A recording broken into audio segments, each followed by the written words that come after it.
Time. Okie dokie, very good. Well, welcome everyone to our celebration of the life and legacy of Dr. Martin Luther King. This is the third of three fantastic events that we've held, and they have been just wonderful. So thank everyone for participating, and for our wonderful committee has done a great job. We've kind of, kept each other afloat when something personal or otherwise came up. And just in terms of who's on our committee, I think everyone knows, but it's Himza Tibut, Barbara. Barbara is on. She's going to be one of our panelists. Saritha Colbert, who is not on yet. I'm sure she'll join us shortly. And of course, Diane Bruce and myself. I'm a member of the board of the Unity of Palm Beaches, and I'm delighted on behalf of the board and the committee to welcome you here. Just to give you a brief overview of what we're going to be doing for the next hour or so, is that we're going to kick things off with the opening prayer by Reverend Taylor. And then we're going to have a beautiful video introduced by Barbara Walker. After that, we will jump right into our panel discussion, and we have all of our panelists here. So welcome guest panelists. We really appreciate your being here. I will introduce you individually when we get to that point in the program. Then after our panel discussion, we will have our first song by Mr. Mel Williams, and he's also on. I think he's in the background right now. And after that, we will just have a musical, after we have the musical selection, then we will have a wrap-up message by Saritha, and then close out with a birthday song. Okay? So without any further ado, I'll turn things over to Reverend Taylor. Thank you, Pamela, and thank you again to the committee. You've done a fantastic job. Thank you all for joining us. I do want to acknowledge our board president, for those of you who do not know her, Linda Culbertson. Give a little wave, Linda. So we want to acknowledge her. She's steering the ship of this Unity of the Palm Beaches. And so, but again, thank you to the committee. It's been so wonderful. And acknowledging our beloved Bonnie Glover, for those of you who do not know, headed our events last year, was a board member, and did leave her body some months ago due to the pandemic. So we acknowledge that she's here with us always. And now I'm going to shut up and pray. So if you'll join me in whatever way feels comfortable to you, I'm going to close my eyes and drop my attention down into my heart center. And I'm just going to breathe consciously. And as I breathe consciously, I'm going to feel this virtual connection, this shared consciousness. I need more. 5 others.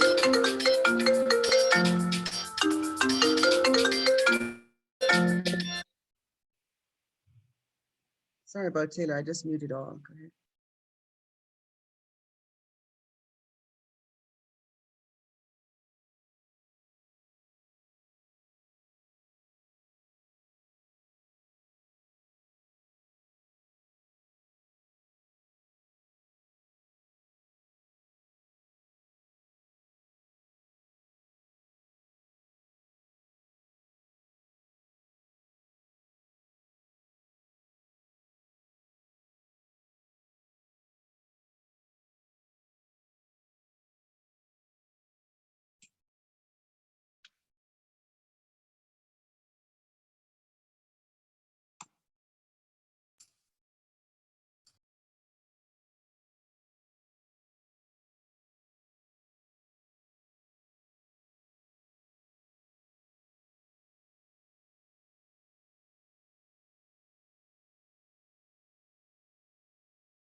And I'm sorry to interrupt the prayer. Could you unmute? I muted everyone, but then we muted you as well. Thank you.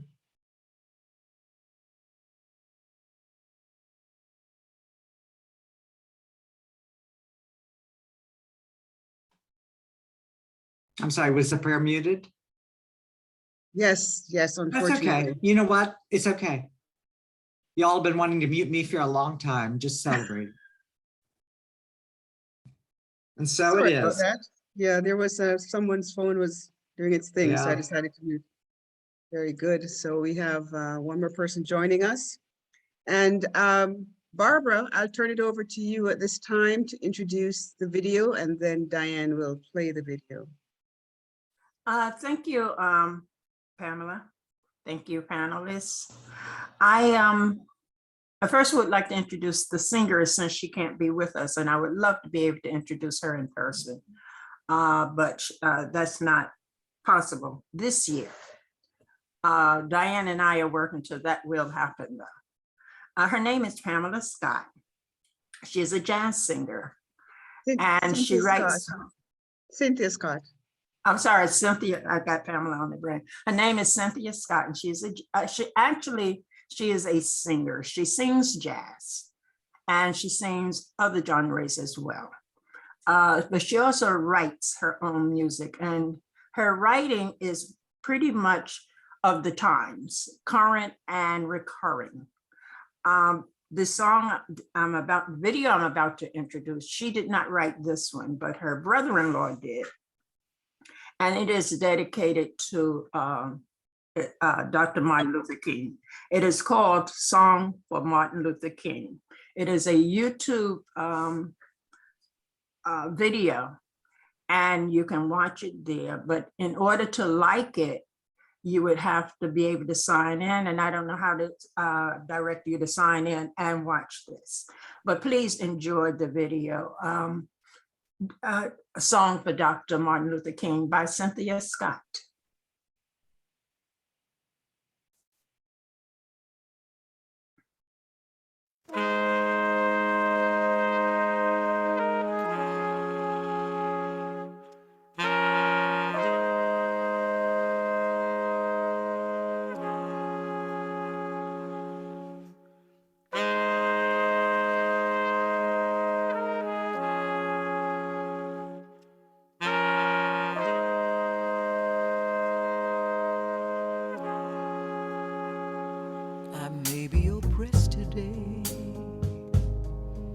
But I have a dream.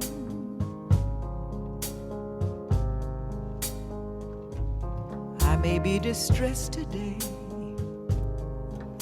but I have a dream.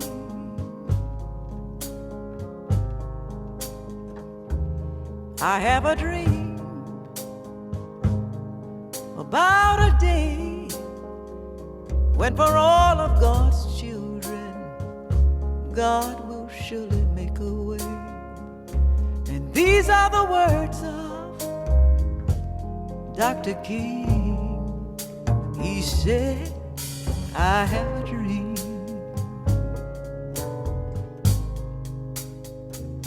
Stumbling blocks are all in my way, but still I have a dream. And regardless to what happens today, still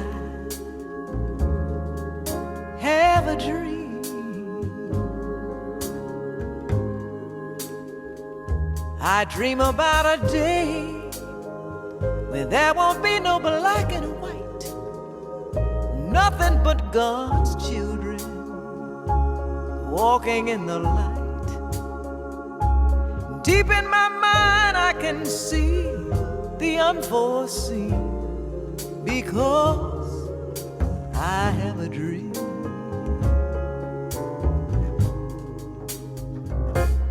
I have a dream today about a world with every boy and every little girl will be able to walk hand in hand, living together just like God had planned. And we won't be wrecked by evil men judging people just by the color of their skin. And as impossible as all of this may seem, I still have a dream.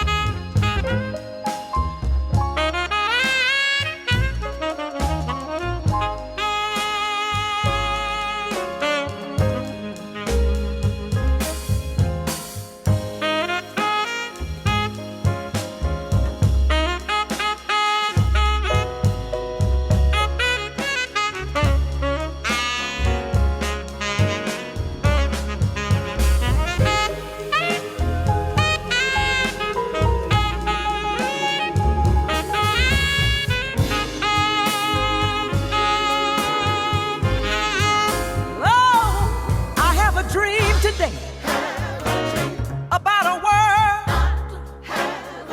with every boy. And I said every little girl will be able to walk hand in hand, living together just like God had planned. And we won't be wrecked by evil men who want to judge people just by the color of their skin. As impossible as all of this may seem, I still have a dream. Sing it with me now. Oh, yeah, yeah, yeah, yeah. Ooh, oh, yeah. I have a dream. Oh, yeah. I have a dream. Do you have a dream this evening? I have a dream. I have a dream. I have a dream. Yes, I do. I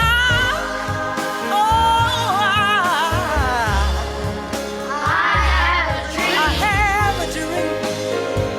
How about you? How about you? I have a dream.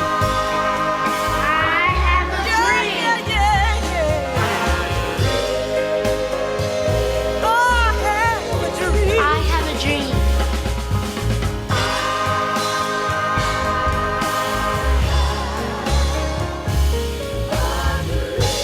Oh, yes. Oh, I yes. have a dream. I have a dream today.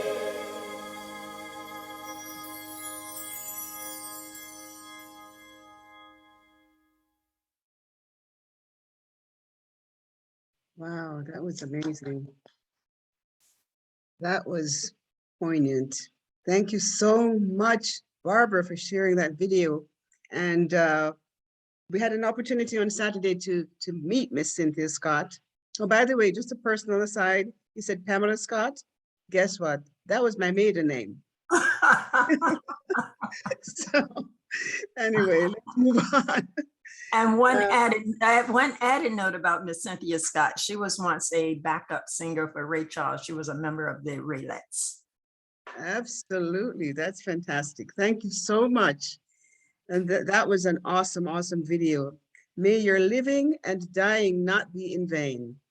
And on that note, let's introduce our panelists. And we have some folks here who have such great, diverse experience with the civil rights movement and all through the ages and even today.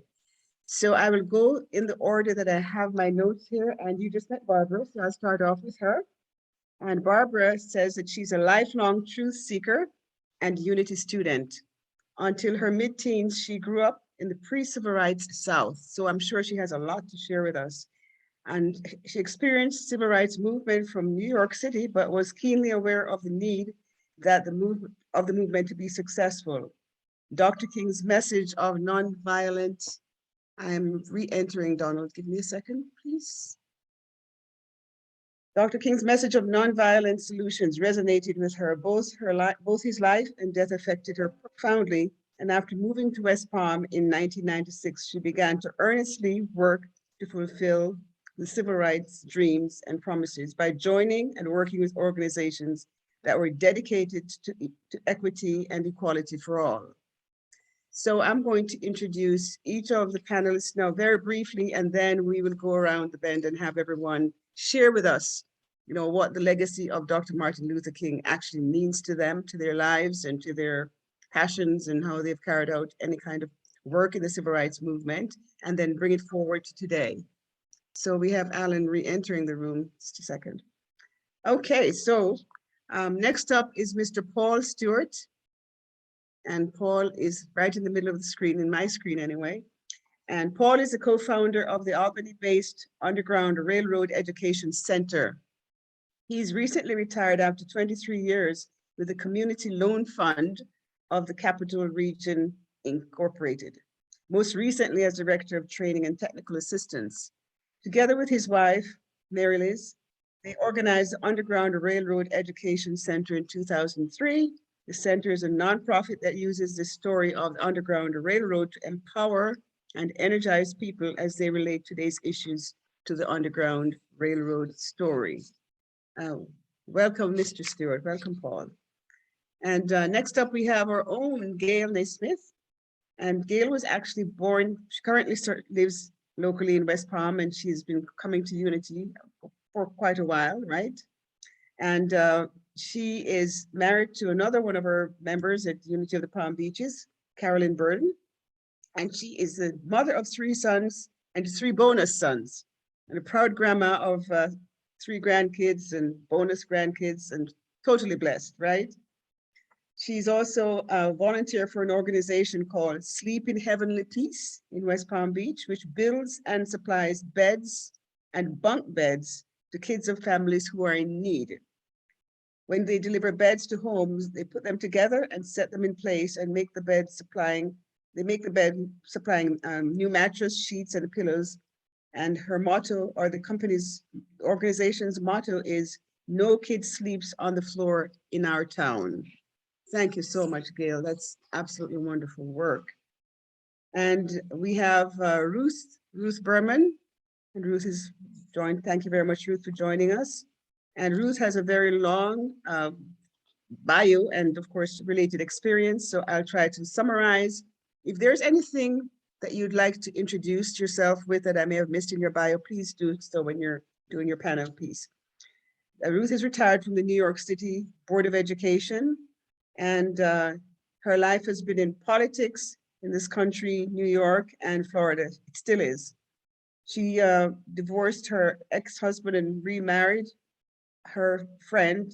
They came together as a lesbian with her best friend, Connie Kurt, who sadly passed away in 2018. We came together and changed for the better the LGBT history. In 1985, they said they sued and won domestic partnership for all New York City employees, so that her beloved Connie could be in her health plan. A documentary was made about their lives, Ruthie and Connie, Every Room in the House. And it won many awards and took us around the country for years to speak. So her life has been spent for equality and justice for all. And she has an interesting story and experience when Reverend Martin Luther King died. There's 3 children, Connie has 2, and they have 8 grandchildren. Woo! And 40 Connie has 12 plus 40 grandchildren. So again, abundantly blessed. So that is our panel. And then what we would like to do is turn it over to the panel. Barbara, will start off with you. And if you could just share what the legacy of Reverend Dr. Martin Luther King Jr. means to you. And, any interesting stories of where were you when, and then how that translates into how you live your life and as an advocacy of the civil rights movement today. Just take it away. No special format. And if everyone would keep it about 5 minutes, that would be great. Go ahead, Barb. Thank you, Pamela. Dr. King's legacy is the whole of his legacy. I am pre-civil rights movement, during civil rights movement, and post really civil rights movement activities. And because of that span of experience with the civil rights, I experienced where we are now. My experience took place, I didn't realize it then, I would say in the middle of the road. Some of us are at the beginning of the road. Your awareness is when the civil rights movement began, or when it became very much publicized. Others is when the assassination with Dr. King. And that gives us all, I think, different perspectives. My perspective being what I call the center of the road is I'm going to start with how I see the move where we are today. And I'm going to say, if you had to describe a glass half full, as bad as things look, I would go half full, but we're moving toward becoming empty. And I say that because before Dr. King and the civil rights, there were other experiences that many people are not aware for. The experience I remember mostly, where were you, is when we were announced that the murder of Emmett Till. And of Dr. King's experience, existence, what I remember more than his assassination is where I was when he gave the I Have a Dream speech. That's when it really caught my attention fully and removed my ambiguity of where the movement stood, what it represented. And I say ambiguity because there is the image for many people now that African Americans felt hopeful and was behind Dr. Martin Luther King. And that is true for some of us. But I was in the middle of some who doubted, some who opposed it, some who was very much for it. So it was a conversation going on, even in the African American movement. There were people I know who were domestic workers who were fearful and very much opposed to Dr. Martin Luther King. They felt, and it turns out rightfully so, that their jobs were on the line. And even though I was in New York at the time, and I'm talking about domestic workers in New York, people arrived to work. Some would get there and they would learn that the family was going on vacation, and they would notify them when they returned. Others were, the children wouldn't be there for a while, so they wouldn't be needed. And given various excuses for these long-term absences, they were never recalled to those jobs, only to learn that there had become a pattern then of those who used domestic living workers, who some of these people were, that they had advertised into the Caribbean, brought Caribbean people in to replace the American workers and not told them. That put the Caribbean workers and the African American workers at odds, because in bringing those workers in, they also, it was also related to them that they were very much needed because the African American worker just wasn't, up to par. They were lazy, they weren't doing their job. So they were so much better workers than the African American worker. That was during the civil rights movement. Since the civil rights movement, I have seen things take place that would not have taken place without Dr. Martin Luther King, John Lewis, and all of those people who died for the civil rights movement.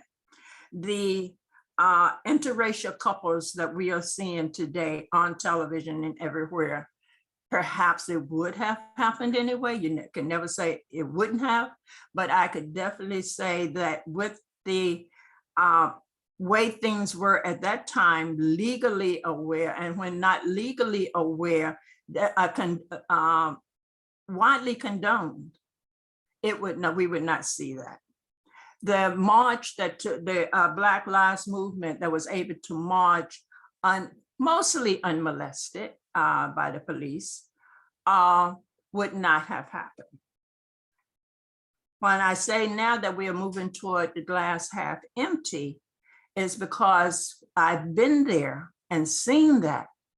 I can see where we are going. I can see what's at the end of this road with the move back of the passage of laws that begin with voter suppression, voter interruptions. We've been there. And when you've been there and you see the movement, you know what's at the other end. So his death, where I was when he gave the I Have a Dream speech in the middle of my living room with two small children, arguing with my mother and my husband about whether I should be able to go to the next march when it came into New York. I knew I was not in a position to leave, but whether I would be able to participate. Where I was when he learned of his death, I was on a subway. Well, I didn't learn of his death when it occurred. I was on the subway on my way to work at my job at the City Bank. And when I arrived, everybody was so solemn and quiet, and there was a radio, not a television, and the conversation was about that. And the supervisors of the bank closed it down, sent us home, and gave us the day off. Thank you.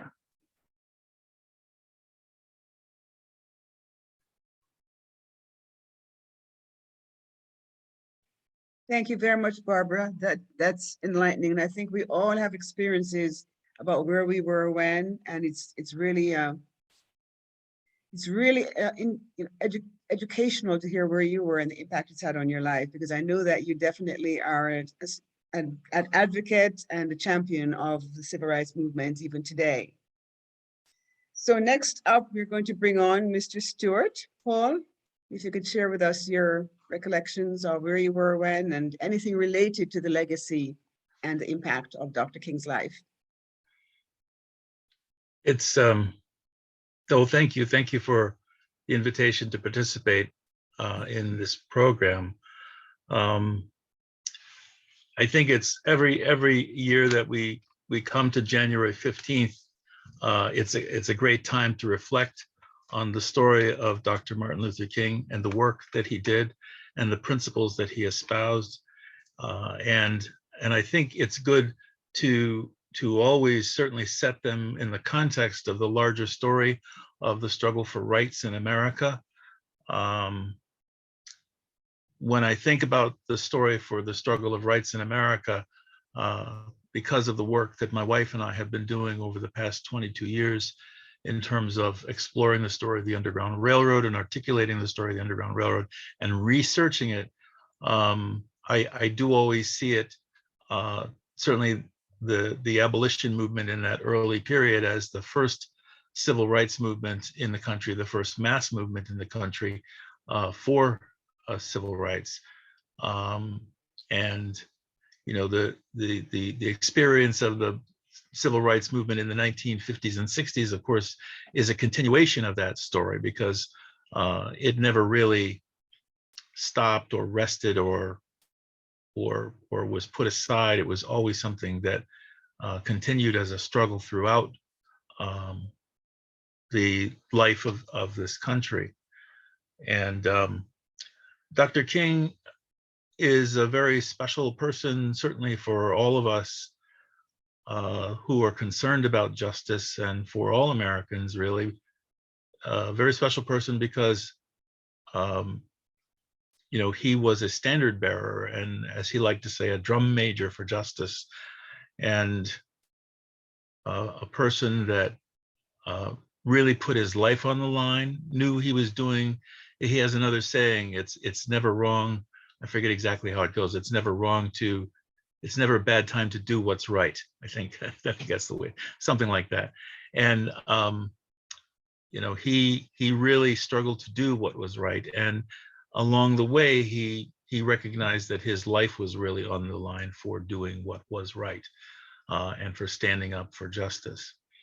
When I think about Dr. King, it's not so much a question of where was I when, because Dr. King and his story and his life, even though he was murdered many years ago, his life continues with us today, continues through the books that he was responsible for publishing, his collected speeches, the organizations that he was involved in founding and enlivening, and the reach of those organizations out.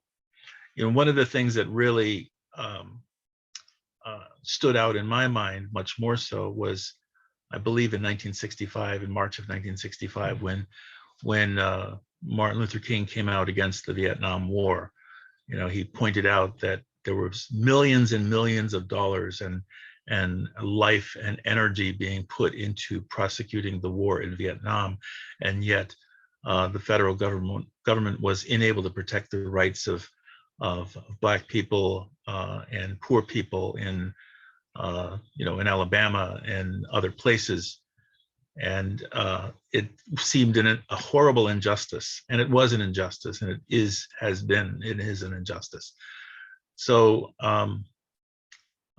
over time in my life, certainly when I was in grade school and high school, hearing about Dr. King and the work that he was doing, and then the years following, because it was in 1968 that he was murdered, in the years following, when there was this fight for his legacy, and eventually the establishment of the national holiday for Martin Luther King's birthday.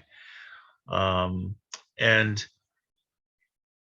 in my time over the years, I had the occasion to serve on a committee for the Martin Luther King Scholarship Committee of the Council of Churches in my area here. And during that time, I took time to read some of the speeches. Certainly heard the speeches in the past, heard them recorded, but it's really, if you have an opportunity to take the time to read the speeches of Martin Luther King, how eloquent and focused and justice oriented they are. And then to learn a little bit about where they fit in the history of things that were going on, the progress of the struggle for rights.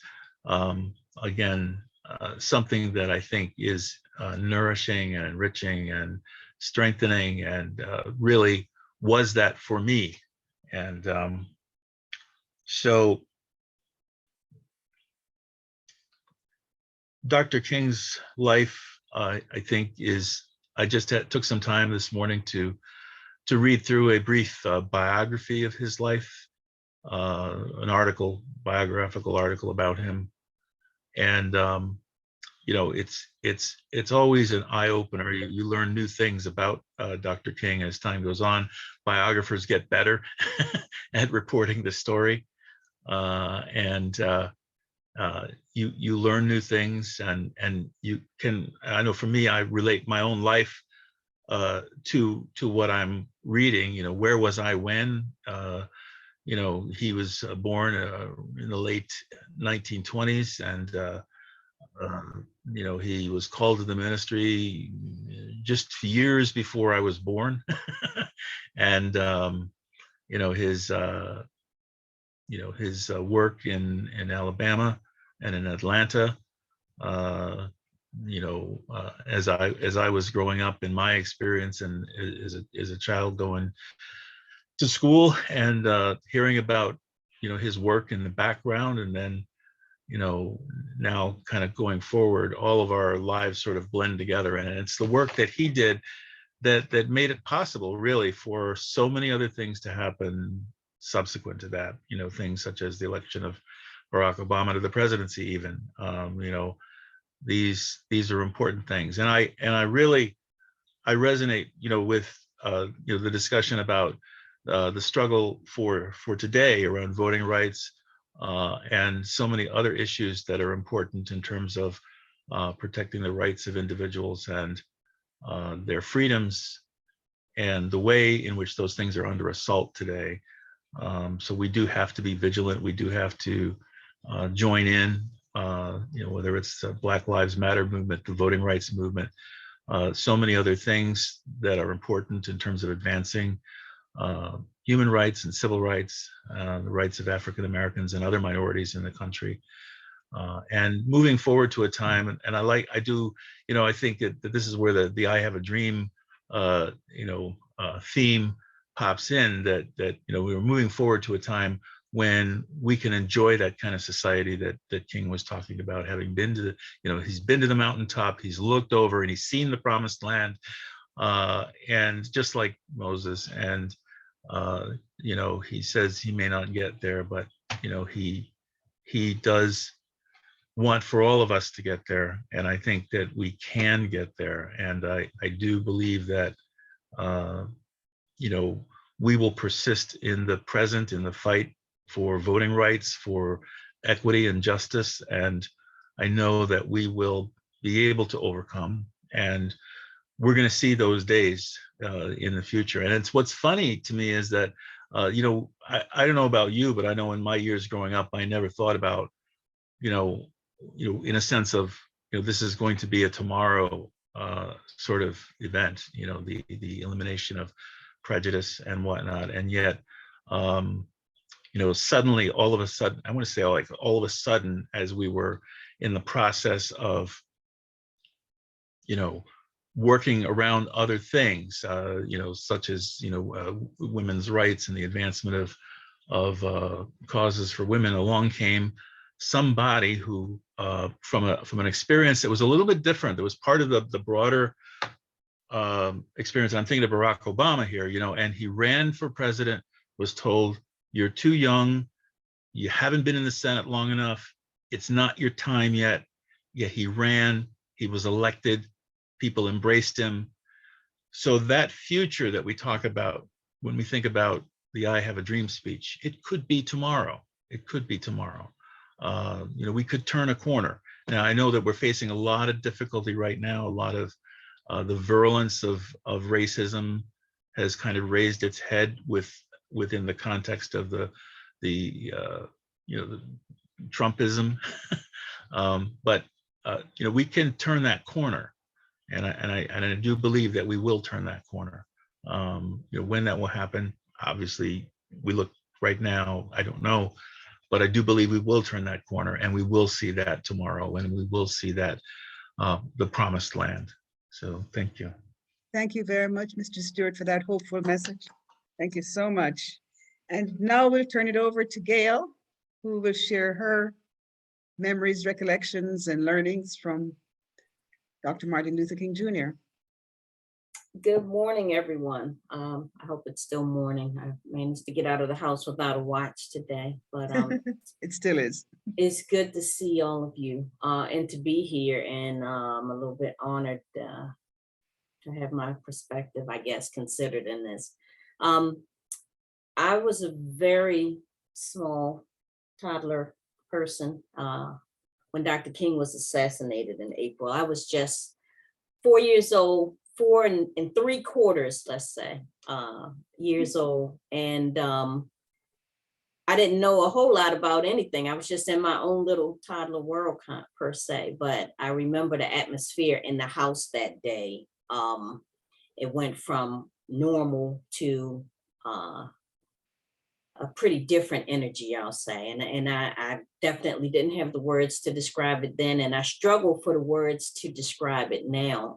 But I can remember, I grew up in Baltimore City, in the inner city, in a neighborhood that had once been a pretty nice neighborhood, but over time had changed due to what they refer to. I don't know if you know, well, in Baltimore, they referred to it as white flight. So when Black families moved into a neighborhood, all of the white families would move out. So the neighborhood had changed over a period of time. But I remember just hearing my sister, who is definitely a very dramatic soul, just screaming at the top of her lungs, and running down the steps, he's dead, they killed him, and the whole energy shifted. And I remember the windows, the curtains being drawn, and I kind of remember peeking out and seeing folks kind of just running a little bit down the street, and I don't even know where they were going. I later understood that some activities were going on in the community. There was some rioting, some upheaval, some unrest. But I was a little girl in my mom's house, and my mother, she had experienced a lot of things. She lived through the Depression, and she was the oldest of 7 kids, and she was pretty much responsible for her household. I never knew any of my grandparents. They all preceded my birth and death. But she had taken care of her brothers and sisters, and then she raised 4 kids of her own, and I was the youngest of that 4. And so she did what she needed to do. That's what I saw. She got up, she suited up, she showed up, and she provided for us. And so she never really showed a lot of emotion one way or the other with what was going on at the time. She was just always a steady ship.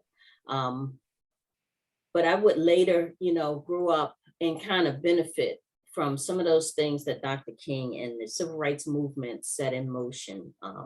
And I was able to participate here and there. I remember going to the 20th anniversary march of the March on Washington. And of course, it was a much smaller turnout, but that there were people that were there and had gathered to kind of remember and celebrate that moment. Later on in life, when I became on my motherhood journey, my youngest son, out of seemingly nowhere to me, but his birthday is today, and he's 32 years old, but he made a decision that he wanted to go to Morehouse College in Atlanta. And that would have been my dream for him, but I knew better than a dream for your kids, because that's a surefire recipe for disaster. But I supported him in that, and we moved heaven and earth to make that happen for him. And so he was able to go to school, to go to college in Atlanta, and walk the same campus and pathways and be in some of the same buildings that Dr. King had been in. And that was really powerful for me. And, everything there was very ceremonial, from the orientation, which lasted a week, and it included the parents. Everything was very sacred and very, very ceremonial. And they took the education of these young men very seriously. And, I was grateful. And I remembered, thinking just, how blessed is this whole situation, and that he would want to do that. And so he entered into an oratory contest and read one of Dr. King's lesser known speeches, which was, he didn't win that contest, but his work was put into the library, where they house the King papers in the Atlanta University Center on the campuses of Morehouse, Clark, and Spelman, and I think even Morris Brown may be included in that. But just throughout my life, there have been definite moments and definite things where I've benefited from the work that Dr. King did, because I kind of was too young to be a civil rights worker, and I just kind of fell in between there. But I know that, what a powerful man, when I think of all the work that he did at the age he was. My favorite quote of his is, and I'm paraphrasing it, injustice anywhere is a threat to justice everywhere. And I'm really proud, I'm going to end with this, I'm really proud of our Unity family, of where I worship, and for Taylor, when situations and things that aren't easy to talk about with a diverse community of worshipers, he never shies away from just talking about it and making it a safe space, you know, to be, you know, he takes it head on, and I respect that, and I appreciate that. And it gives me one more reason to keep showing up and not just run away and go, see, I told you they weren't, you know. So Taylor, I appreciate you for that. Thank you for allowing me to share my little 4-year-old memories of that time.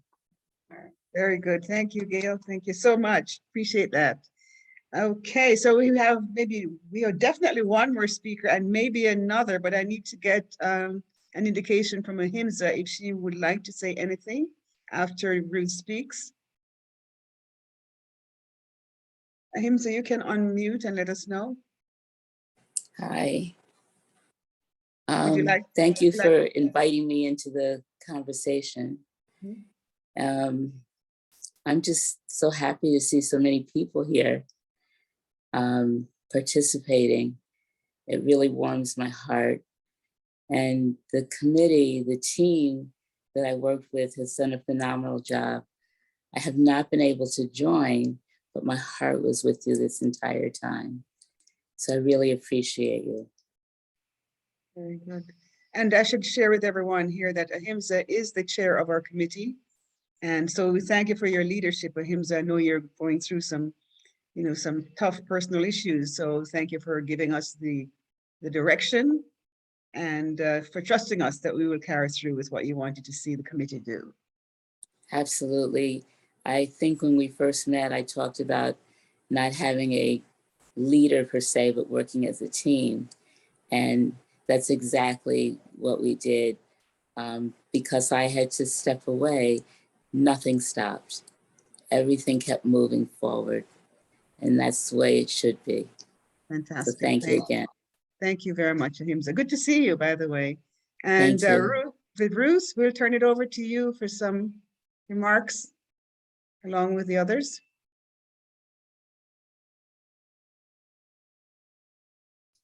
Were you calling upon me? Yes, ma'am. Okay. I'm overwhelmed with emotion. I'm probably the oldest one here. So I am going to start with why I get involved with justice, civil rights, fairness, whatever it is. I'm a Jew. My mother was physically handicapped. We were poor on welfare. I'm left-handed. All these things have an attitude that people bring to me to say I'm less than. And somehow, in spite of my early life, I really have a caring of what the hell is going on. And so I will just share a couple of stories about my experience of Martin Luther King. And that the first experience that I can remember was my first teaching experience was in Bedford-Stuyvesant, Brooklyn. 99% of the students were African-American, coming from all parts of the country, the world. The 10% were Puerto Rican. They were just coming in, so we had an issue there as well. I did not, gratefully, I don't know how it happened, see color. I was 22 years old. I had to be the chairman of the Health and Physical Education Department. And can you imagine being with junior high school kids that age, at my age, and the kind of advantage they were trying to take? But they didn't. And I gave them a wonderful program, etc. And also put on shows that were related to their lifestyle and their lives, etc. The other piece that I want to share is the day that Martin Luther King died. and I'm still shaking from it. At that time, as a young mother, I had to give up my maternity leaves and go back to work. So because I was the youngest teacher, I had early session. No, excuse me, late session. And so I came in, it was about 10 o'clock. I'm the only one in the office. I was a health and physical education teacher. And I'm just thinking, how do I go to my health class and talk about this? Interestingly enough, in this school, which was in an Italian Jewish neighborhood, they had two African-American teachers. One was the music teacher, and the other was one of my colleagues. I won't give her name. I don't think it's fair to do that at this time. And she came in, and she just came towards me and began to cry, and we held each other. And after we each took a breath, she shared the following for me. Martin Luther King was her brother's best friend, who happened to be a doctor. And she shared with me how she was feeling, of course, but put aside that feeling and shared with me why, and this is very interesting, and I think it's worth a discussion some of these days, Reverend, that she was against desegregation. It was the beginning of desegregation in the New York City schools, and she was against it and spoke against it. And this was her reason. She was brought up in an all-Black neighborhood. Her grocer was Black. Her doctor was Black. Her teachers were all Black. Her whole history was people of color who were her people. And because of that, she felt, that's why her brother became a doctor. She became a teacher. Others bought business. They were educated. They were involved in their own education that opened up a world to them so they could come out into this ugly world of prejudice and racism. Well, that taught me a lesson, taught me a big lesson, that I was there to help young people. And that's what I did most of my career. I picked out the people, the young people who had extraordinary qualities and were never really treated nicely, were never treated to bring them forward in these qualities. So I'll tell you one story that was not a happy story, but turns into a happy story.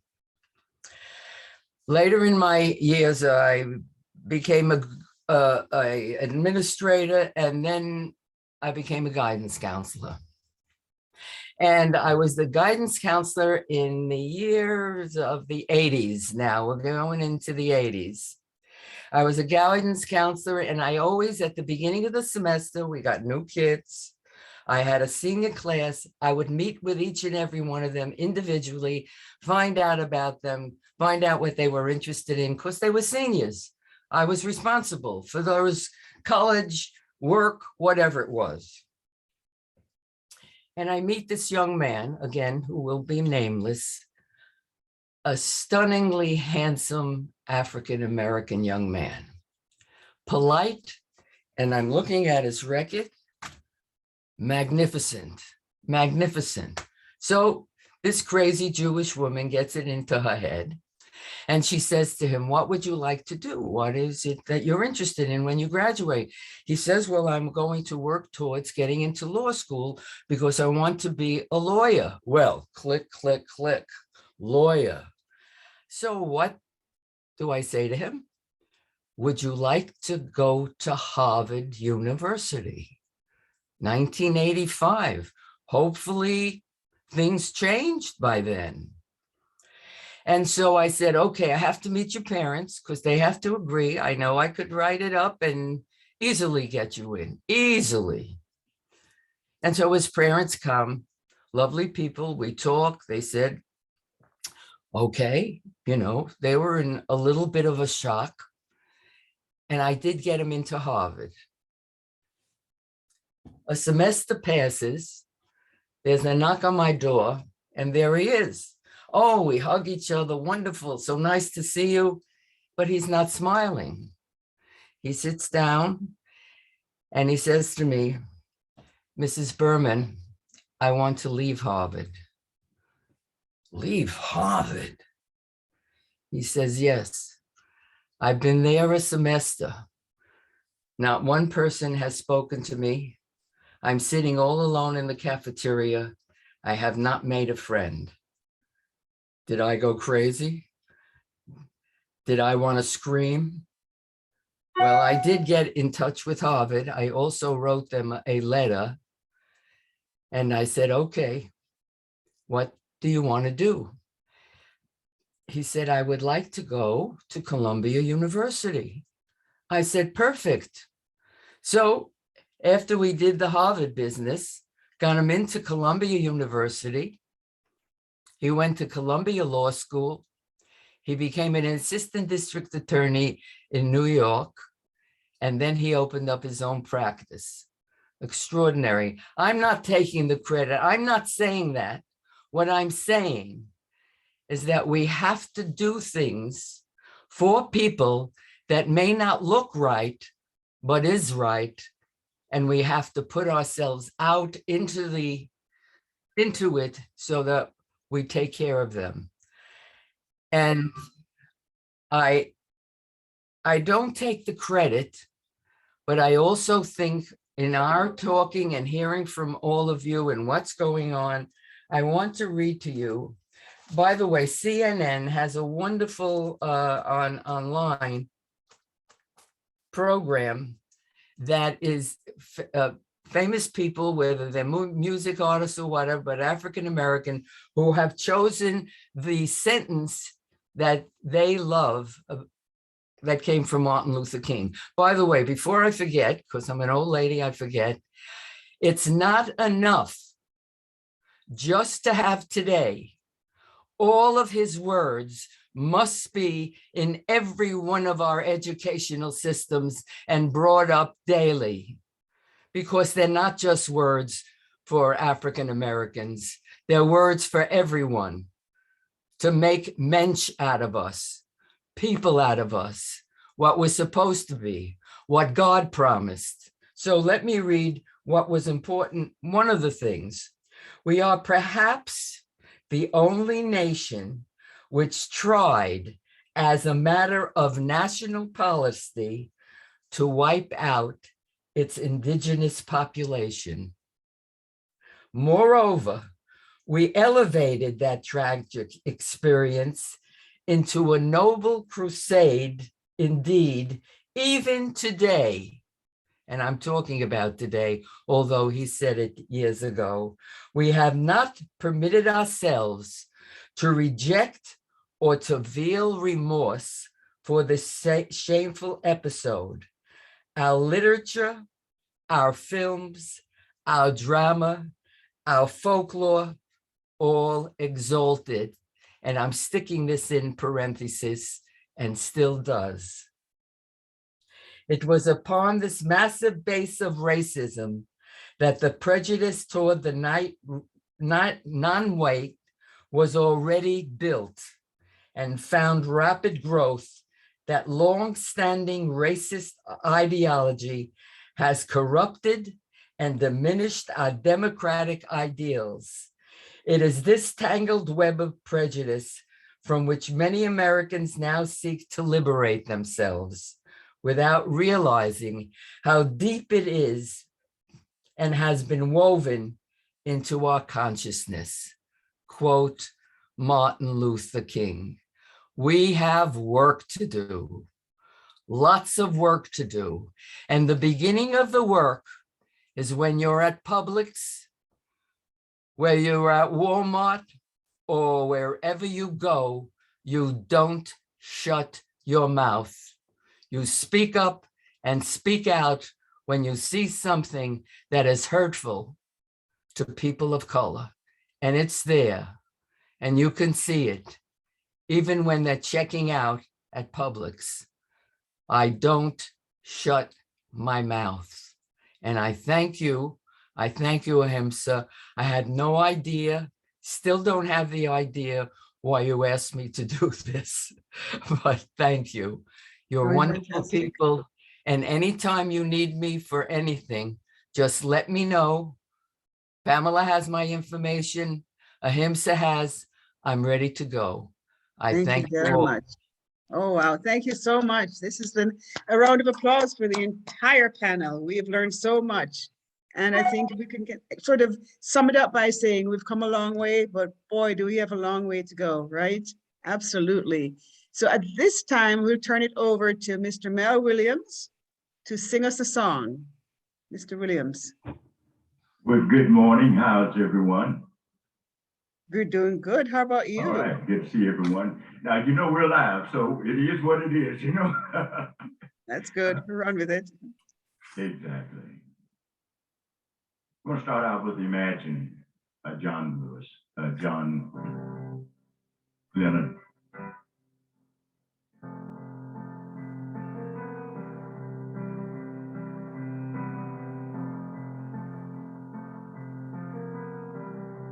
Imagine there's no heaven.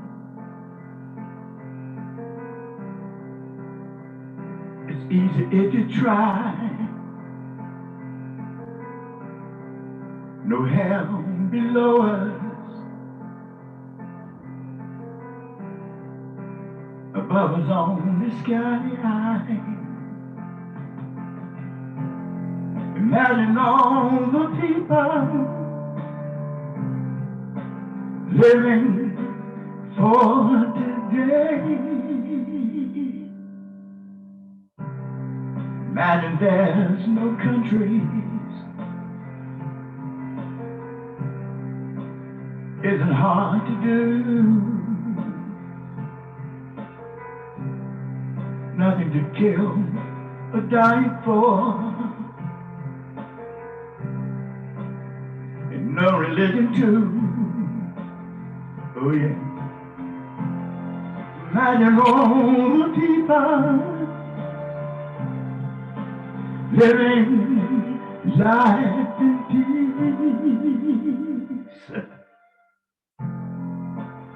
You may say that I'm a dreamer. I'm not the only one. I hope someday you'll join us and the world will be as one. Imagine no possessions. I wonder if you can.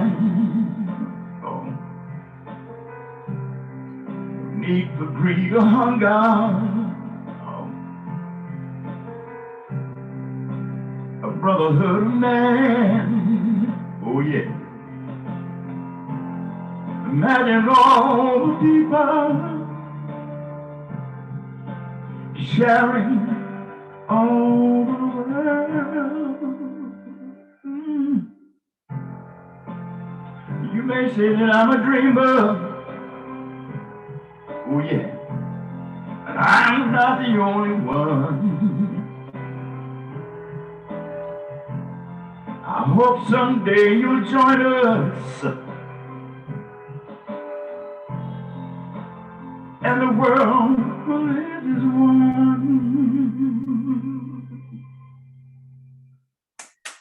Get that out of my system. I'm okay now. How's everyone so far?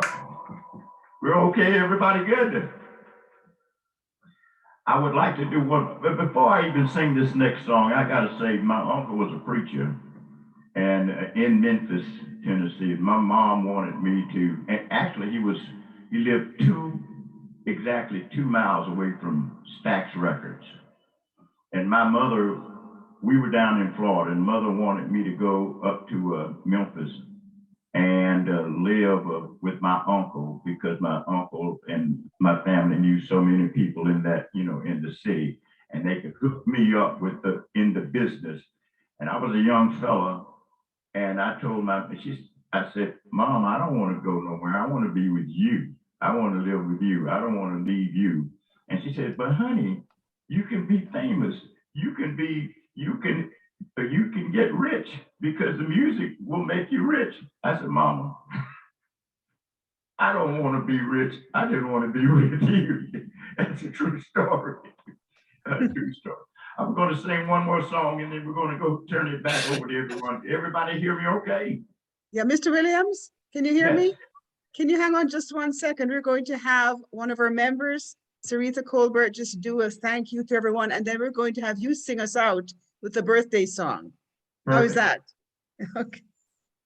Go ahead, Sarita. Although I think Cynthia's just joined us, Barbara.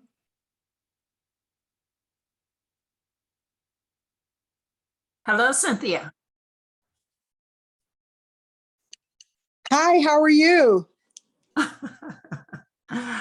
It's nice of you to join us.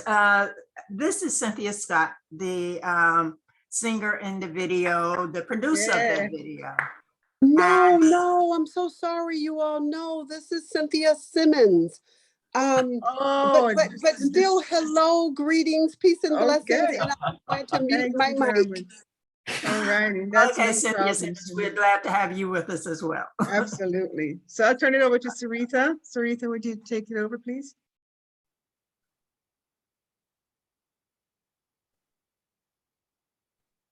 Okay. Good morning, afternoon, so sorry. Afternoon. Just want to extend a hearty thank you to everyone in attendance, and thank you, Mel Williams, everyone who participated today. We really appreciate it. Yay, thank you. Okay, Mr. Williams, it's back over to you. All right, let's have a celebration then, huh? We're going to close Yes. it out with a celebration. Yes, please. Everybody can clap or do whatever they want or rock, right? Thank you, guys.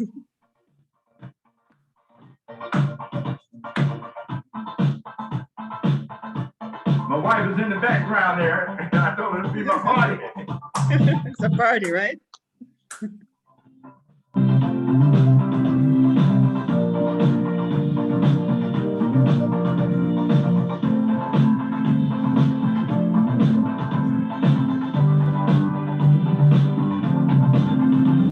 It doesn't make much sense. All again, all again. Anyone who takes the chance. Every day is celebration. It's all over life. There ought to be a time that we can set aside. Show just how much we love you. I'm sure you would agree. We could split perfectly and then have a world party. All the days you came to be. Happy birthday to you. Happy birthday to you. Happy birthday. Happy birthday to you. Happy birthday to you. Happy birthday. I've never understood how a man who died for good could not have a day that would be set aside for his recognition. Never be just because sometimes I see the dream is liberty. That you should make it become an illusion. And so everything that he's here for the gathering would be that hard to say that too much to achieve. Happy birthday to you. Happy birthday to you. Happy birthday. Happy birthday to you. Happy birthday to you. Happy birthday.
know the key of unity of all people is in the dreams that you had so long ago that live in all of the hearts of people that believe in unity. We'll make this dream become reality. I know we will, because our hearts are so. Happy birthday.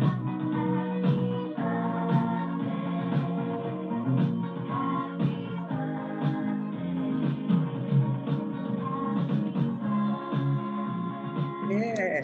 Unmute everyone and give a great round of applause for Mr. Williams and for everybody who joined us today. Thank you so much.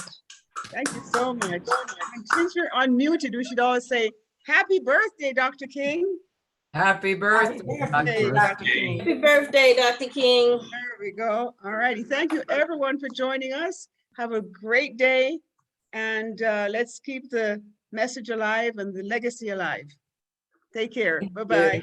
Thank you, All right, everyone. thank you. Bye. Bye. Bye, everyone. Bye.